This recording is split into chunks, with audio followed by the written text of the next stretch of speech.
Hello friends, வணக்கம் and welcome back to critics mount story prediction செக்மெண்ட்ல இன்னைக்கு நம்ம எந்த மூவியோட ஸ்டோரி பிரேக் டவுன் பண்ண போறோம்னு கேட்டீங்கன்னா அமரன். எஸ்கே சாய் பல்லவின்னு ஏகப்பட்ட பேர் நடிச்சிருக்காங்க. ராஜ்குமார் துரைசாமி தான் இந்த மூவியை டைரக்ட் பண்ணிருக்காரு. Based on true story, real life incidents இன்ட்ரெஸ்டிங்கா படமா காமிச்சிருக்காங்க. யாரோட கதையை எடுத்திருக்காங்கன்னு கேட்டீங்கன்னா மேஜர் முகுந்த் வரதராஜரோட ஸ்டோரி தான் இன்ஸ்பயர் பண்ணி படமாக்கிருக்காங்க. போத் த்ரூ வாட்ச்னா ரியல் லைஃப் இன்சிடென்ட்ஸ்ல என்ன நடந்துச்சுங்கிறத நான் அவங்க கூட ஷேர் பண்றேன். இந்த வீடியோ பிடிச்சிருந்தா லைக் பண்ணி, கமெண்ட் பண்ணி, ஷேர் பண்ணி, சப்ஸ்கிரைப் பண்ணி சப்போர்ட் பண்ணி நம்புறோம். வாங்க வீடியோக்குள்ள போலாம். முகுந்த் 1983ல கேரளால கோழிக்குடுங்கிற கிராமத்துல நார்மலான ஒரு பையனா பிறந்து வளர்றாரு.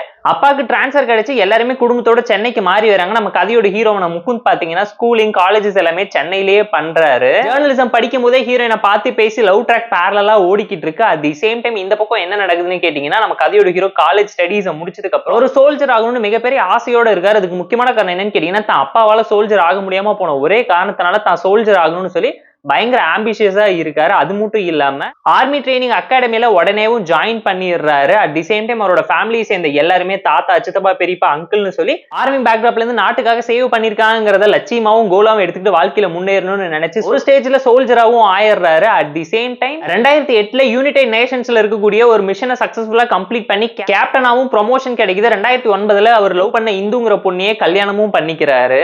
அதை தொடர்ந்து ஆர்மியில நிறைய சாதனைகளும் சம்பவம் பண்ணிக்கிட்டு இருக்கு. பாத்தீங்கன்னா 2011ல டபுள் ப்ரொமோஷனா அவருக்கு ஒரு பொன் குழந்தையும் பிறக்குது.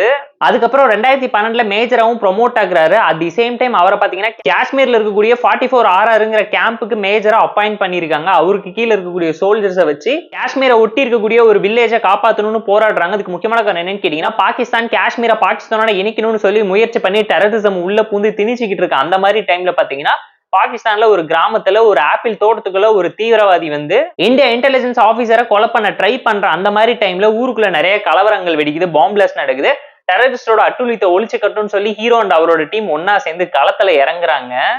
மார்னிங்ல இருந்து ஈவினிங் வரைக்கும் கன் ஷூட் பண்ணாமே வில்லனுங்களோட புல்லட்ஸ் எல்லாம் தீர வரைக்கும் கவுண்ட் பண்ணி அட்டகாசமான ஒரு அட்டாக்கை எதிர்பாராத விதத்துல கொடுத்து நைட்டுக்குள்ள அவங்கள முடிச்சு கட்டணும், இல்லைன்னா டெரரிஸ்ட் எல்லாம் தப்பிச்சிருவாங்கிறது தெரிஞ்சு மேஜர் முகுந்தோட ஸ்மார்ட் மூளை பாத்தீங்கன்னா ஃபர்ஸ்ட் டெரரிஸ்ட ஈஸியா முடிச்சு கட்டிடுறாங்க. At the same time second டெரரிஸ்ட முடிச்சு கட்டும் போது அவரோட க்ளோஸ் ஃப்ரெண்ட் ஒருத்தர் இறந்து போக நிகழுது. அட் தி சேம் டைம் ஹீரோவான மேஜர் முகுந்த் பாத்தீங்கன்னா ரொம்ப நேரம் ஸ்ட்ரகிளுக்கு அப்புறம் கடைசியா இருக்கக்கூடிய மெயின் டெரரிஸ்டையும் முடிச்சு கட்டுறாரு.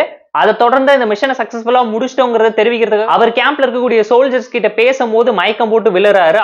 3க்கும் மேற்பட்ட குண்டடிகள் பட்டு ரத்த காயங்களோட உயிர் பிரியுது அவர் உடம்பை விட்டு. அட் தி சேம் டைம் ராணுவ மரியாதையோட அவரோட உடம்பு அடக்கம் பண்ணது மட்டும் இல்லாம 2015வது வருஷம் அவரோட தேசப்பற்றுக்காகவும் நாட்டை காப்பாற்றணுங்கிற முயற்சிக்காகவும் உலகில் மிக சிறந்த விருதான அசோக சக்கர விருதை கொடுத்து இந்தியாவே பெருமைப்படுது.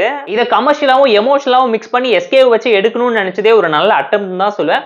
பயோகிராபிக்கல் டிராமாவை இன்னும் இம்ப்ரெசிவா ப்ராப்பரா போர்ட்ரேட் பண்ணி கொடுத்திருந்தாலே நல்லா இருந்திருக்கும். அது மட்டும் இல்லாம மிலிட்டரி பேஸ்ட் டிராமால ஏகப்பட்ட மூவிஸ் வந்திருக்கு. Major 1971 beyond the borders, Shershaah, Gunjan, Saxena, Uri the surgical ஸ்ட்ரைஃப்னு ஏகப்பட்ட மூவிஸ் சொன்னாலும் நம்ம தமிழ்நாட்டை சேர்ந்த இந்தியன் சோல்ஜரோட பயோபிக்கை கண்டிப்பா எல்லாரும் பார்த்து என்ஜாய் பண்ணுங்க தான் நம்ம உங்களுக்கு சஜஸ்ட் பண்றோம். இந்த அமரன் மூவி மேல ஏகப்பட்ட கான்ட்ராவர்சி இருந்தாலும் அது இவங்க எப்படி டேக்கிள் பண்ண போறாங்கிறத வெயிட் பண்ணி பார்த்து தெரிஞ்சுக்கலாம். கண்டிப்பா ஹார்ட் ஹிட்டிங்கான கிளைமேக்ஸ் கொடுத்து எமோஷனலா உங்களை அள வைக்கவும் ட்ரை பண்ணுவாங்க இந்த மூவியோட எண்டிங்லங்கிறத ஆணித்தனமா அடிச்சு சொல்லலாம். அண்ட் இந்த மூவியை ஒன் டே ஸ்டோரியா நரேட் பண்ணி பிளாஷ்பேக்ல கதை எல்லாத்தையும் சொல்லி உங்களை இம்ப்ரெஸ் பண்ணி யோசிக்க வைப்பாங்களா, இல்லனா அவரோட லைஃப் ஜர்னி எப்படி இருக்கு, சைல்ட்ஹுட் டு அடல்ட்ஹுட் எப்படி இருந்துச்சுங்கிறத ஒரு டிரான்ஸ்ஃபர்மேஷனோட காட்டி என்ன சம்பவம் பண்ண போறாங்கிறத வெயிட் பண்ணி பார்த்து தெரிஞ்சுக்கலாம். ஏன்னா ஆர்மில இருக்கக்கூடிய ஒரு சோல்ஜருமே தன் குடும்பத்தை தியாகம் பண்ணி ஆர்டருக்கு போய் நாட்டை காப்பாத்துறதுக்காக எவ்வளவு கஷ்டப்படுறாங்கிறது தேங்க்ஸ்ங்கிற ஒரு வார்த்தையில மட்டும் எப்பவுமே ஜஸ்டிஃபை பண்ண முடியாதுங்க. இந்த அமரன் மூவியோட ரியல் லைஃப் ஸ்டோரி உங்களுக்கு பிடிச்சிருந்தா இந்த வீடியோக்கு லைக் பண்ணி, கமெண்ட் பண்ணி, ஷேர் பண்ணி, சப்ஸ்கிரைப் பண்ணி சப்போர்ட் பண்ணி. இந்த வீடியோ பிடிக்கலாம் இருக்க பெஸ்ட் லைக் கமெண்ட் பண்ணி. நம்ம டெலிகிராம் சேனலுக்கு லிங்க் டிஸ்கிரிப்ஷன்ல இருக்கு, ஜாயின் பண்ணிக்கோங்க. டெய்லி அப்டேட்ஸ் உங்களுக்கு அந்த tata bye, see you and love you all.